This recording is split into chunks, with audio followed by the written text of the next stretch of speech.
जेठ मास महात्म कथा अध्याय 12। जय श्री राम, जय श्री हरि। आप सभी भक्त जनों का स्वागत है हमारे भक्ति यूट्यूब चैनल पर। आज हम आपके लिए लाए हैं जेठ मास महात्म कथा का 12वां अध्याय, जिसमें हम जानेंगे एक महान ऋषि की कथा, जिन्होंने जीवन भर सेवा की और कैसे उन्हें मिला भगवान का परम आशीर्वाद। चलिए कथा का प्रारंभ करते हैं। पुरानी बात है, नैमिषारण्य वन में एक तपस्वी ऋषि रहते थे। नाम था वेदानंद।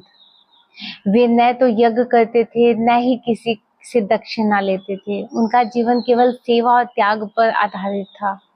उनका नियम था, हर ज्येष्ठ मास में वे किसी बीमार, भूखे और लाचार व्यक्ति की सेवा अवश्य करते थे। वे मानते थे कि ईश्वर की सबसे सच्ची पूजा उनके ही बनाए प्राणियों की सेवा है।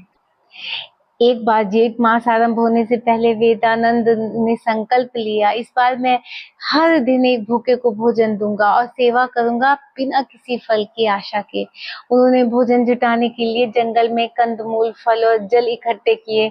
जो भी भूखा आता, वे प्रेम से उसे भोजन कराते, उसके चरण धोते और आशीर्वाद लेते। जेठ मास की एक तपती दोपहर को एक वृद्ध व्यक्ति कांपते हुए उनके आश्रम पहुंचा।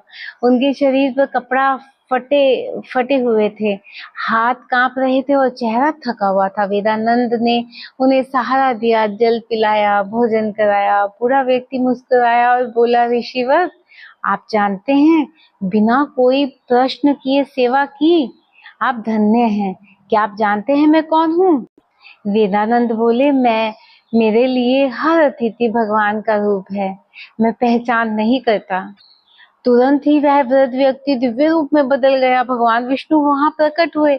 चार भुजाओं में शंख, चक्र, गदा और पद लिए भगवान बोले, हे वेदानंद, तुम्हारी सेवा, त्याग और निस्वार्थ भक्ति ने मुझे आकर्षित किया।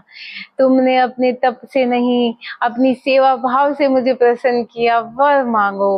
वेदानंद ने हाथ जोड़कर कहा, हे प्रभु, मुझे कोई वर नहीं चाहिए, बस यह वर दीजिए कि मैं हर जन्म में आपकी सेवा कर सकूं। भगवान मुस्कुराए और बोले, तथास्तु। तुम्हें हर जन्म में सेवा का अवसर मिलेगा और अंत में तुम वैकुंठ लोक को प्राप्त होंगे। प्रिय भक्तों, इस कथा में हमें यह सीखने को मिलता है, सेवा ही सच्ची पूजा है। ईश्वर रूप बदलकर हमारी परीक्षा लेते हैं। जो निस्वार्थ भाव से सेवा